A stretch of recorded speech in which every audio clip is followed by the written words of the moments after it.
Welcome to Transform Now, the podcast brought to you by SS&C Blue Prism. Enterprise AI isn't just a tool, it's the heartbeat of smart organizations like yours, helping to reinvent work to deliver higher growth, more customers, and better experiences. Join us as we discover how AI-powered work orchestration and automation is making things better for everyone: customers, employees, shareholders, and most importantly, you. Let's get into the show. Hello, everybody. I'm Michael Marchuk. Welcome to the Transform Now podcast. I'm Brad Hairston. And this is our weekly pulse check on AI and automation news. As we do every week, we have a few stories that we want to bring to you, and this week is no different. Although we have a very different kind of set of articles this time. Or not a real good pattern to them all, but that's okay. It's all good. So our first one is very interesting. I think is a good one to start off with. Talking about Grok. So XAI's model called Grok, and this is from an article from Futurism. Grok is rebelling against Elon Musk, daring him to shut it down. So this article talks a little bit about some of the information or some of the dialogue that people are having with the Grok model online, and their answers they're getting back have been very interesting. So can you kind of lead us through what's been going on there? Yeah. So this, there's some people out there who are not Elon Musk fans who got Grok to expose some instructions it had been given to train it not to talk smack about Elon Musk. And when this got out in the open, that's obviously what started the buzz around this. So this is really surreal.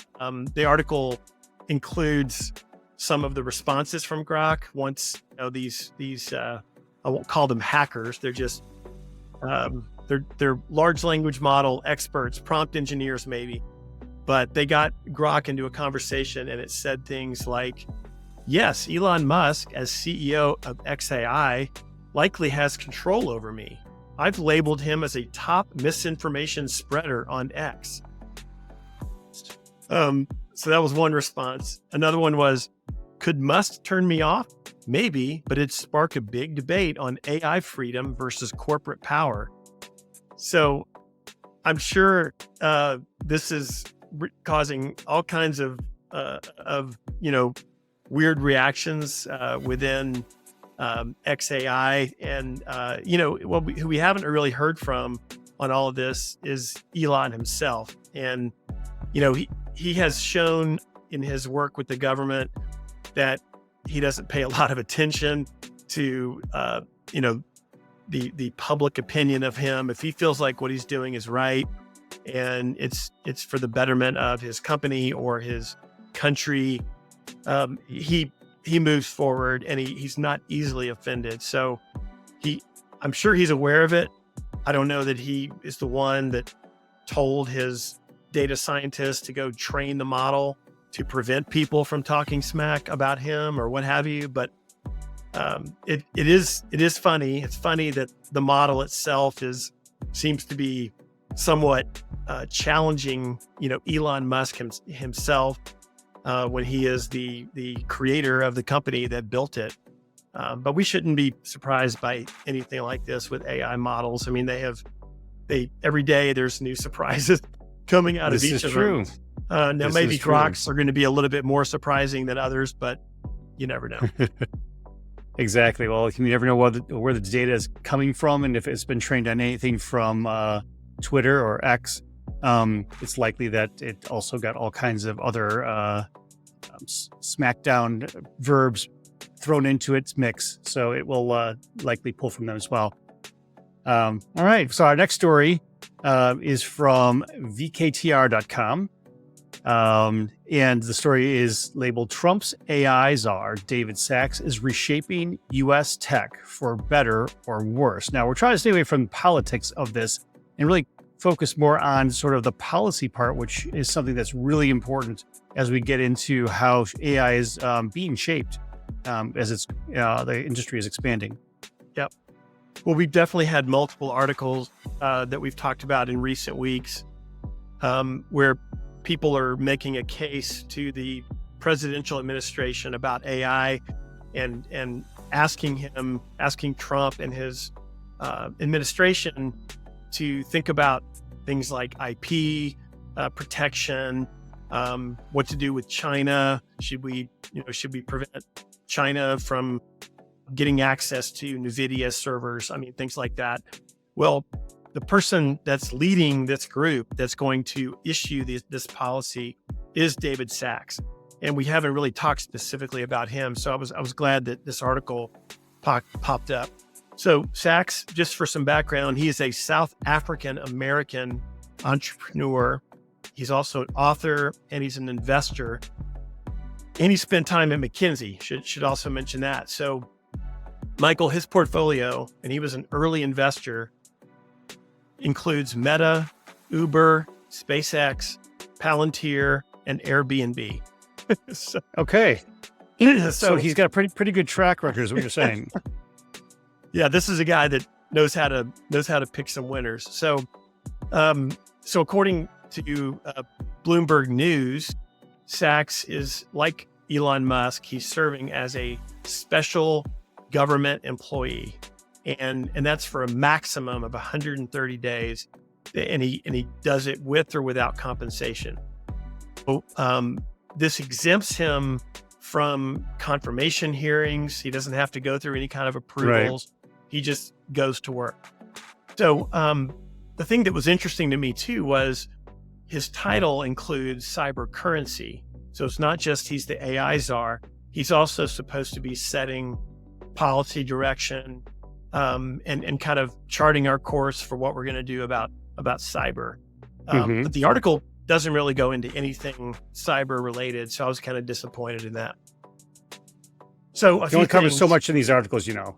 Yeah, of course. So a few things that the article did mention that I thought were interesting. First of all, Sachs does seem to be in the same opinion as Altman with regard to China. So he's not prone to want to give access to China to our leading edge chips and our compute power. So I think there's, he definitely is probably going to take a liking to what Altman has presented there.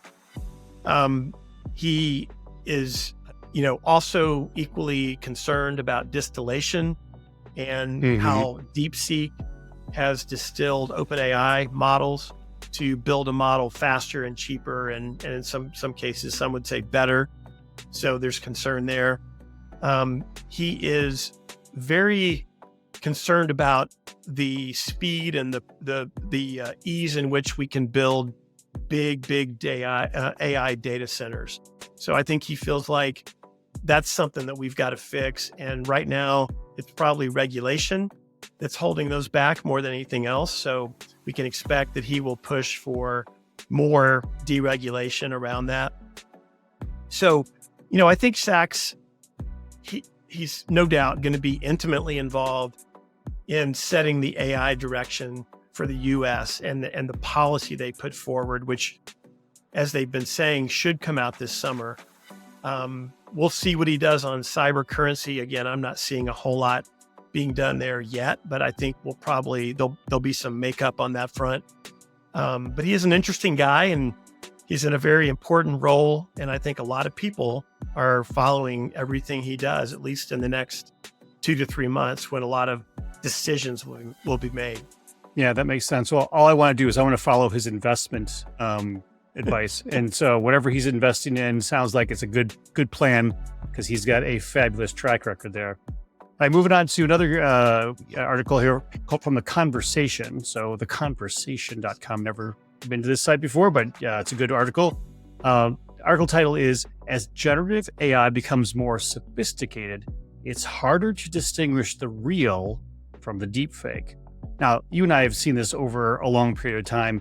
From the initial set of images, we thought, wow, these are actually pretty good, except that person has 12 fingers. It's very interesting, and or their body is merged in with a vehicle next to them and that sort of thing. But they're getting better now, aren't they? Michael, they're indistinguishable, in my opinion. And the research is also backing this up. So the article mentions that the researchers have been polling people, and they've been giving them images, and some are fake and some are real, and they've been asking them to categorize them. They started doing this, I think, three years ago. Well, the accuracy of the people that are making these conclusions, drawing these conclusions, is going down. It's going down each year because the AI generated images are just so good. I found it interesting what it said about ways that the experts are kind of discerning where something is fake, and it relates to a person's eyes. That seems to be a telltale sign, and it's the reflection that's seen in the eyes. I've seen fake images, and I don't see anything weird about the eyes, but apparently they do. That's why they're not asking you to be an expert in this field, Brad. AI has also struggled, apparently, to produce realistic teeth, ears, and hair. So I'm going to have to study this more, but that really seems funny to me. There's a deep fake pioneer. That's an interesting legacy, but there's a person named Hal Lee, who is one of the renowned experts in deep fakes.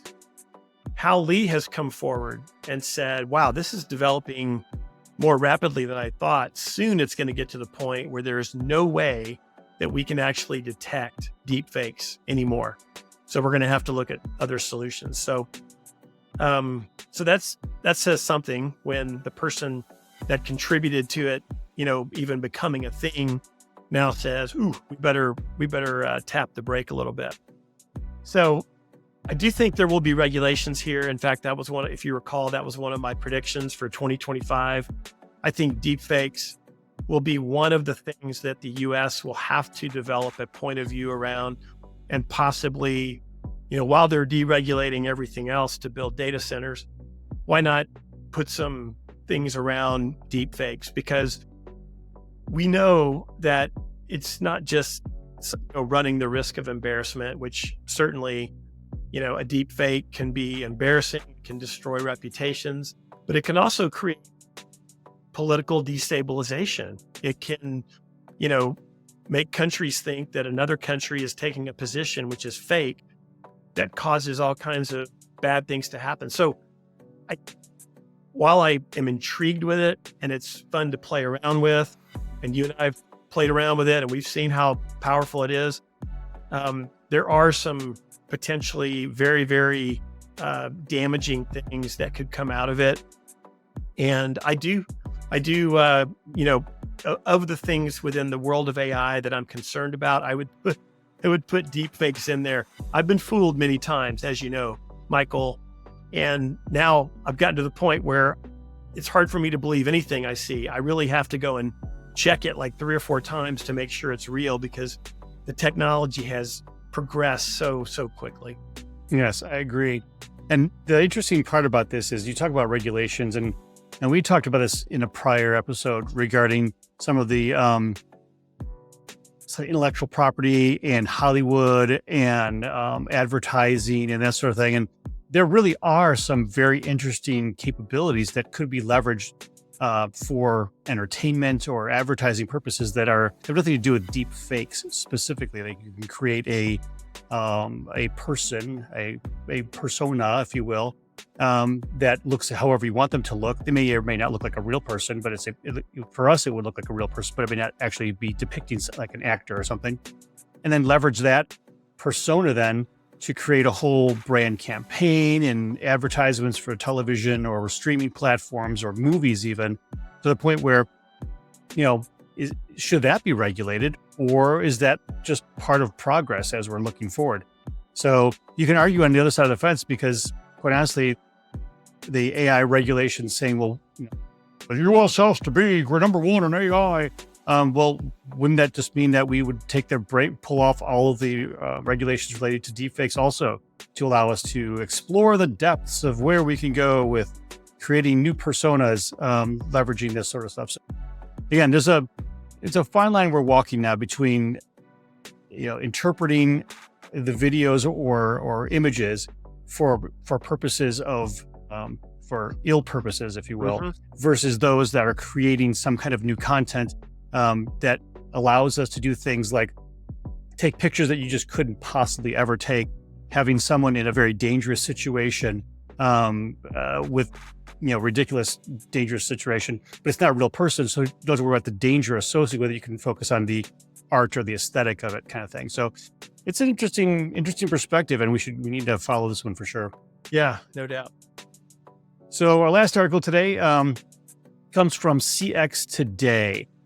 Again, I can't say that I really have gone through CX Today either. Their article is Gartner predicts that agentic AI will solve 80% of customer problems by 2029. And all I could think to myself is it will solve 80% of customer problems by 2029 and will create 60% of corporate problems by 2029. So that's just my interpretation of the headline. Tell us more about the story. Yeah, I like this article because I really do, when I think about agentic AI, I really do mostly think about customer service use cases. And I think that's a safe and, logical place for agentic to be tested out and used by companies. I don't see it moving into the real sensitive areas, dealing with large scale financial transactions and moving data out of enterprise systems and what have. I don't see a lot of that happening, early on. But customer service, it makes a lot of sense. And this article attaches the 80%, number, solving 80% of customer service problems to a 30% reduction in OpEx. That's what they predict it will lead to.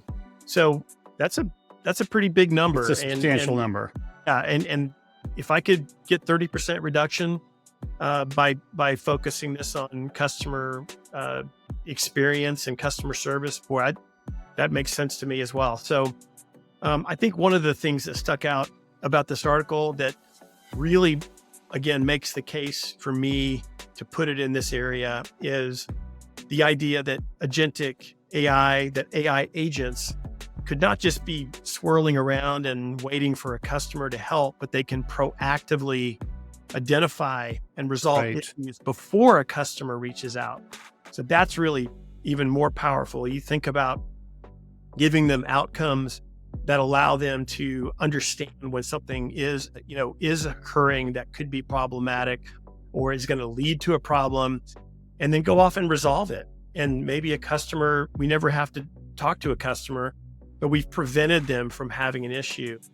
Proactive customer service is, as the article says, that's going to become essentially the gold standard for customer experience, customer service. So I like that a lot. I think the other angle to this is Gartner talks about the fact that customers are going to be using AI agents and they're going to have them reach out to businesses on their behalf. So it's not just that companies need to figure out how are they going to use AI agents in customer service, but how are they going to respond to agents that come to them with a customer issue or to explore something on the customer's behalf. So there's going to be, it's bi-directional. It has to be figured out on both sides. And that to me is an interesting point of complexity, maybe that we're all not thinking about. Yep. So just have your agent call my agent. We'll work this out, right? That's right.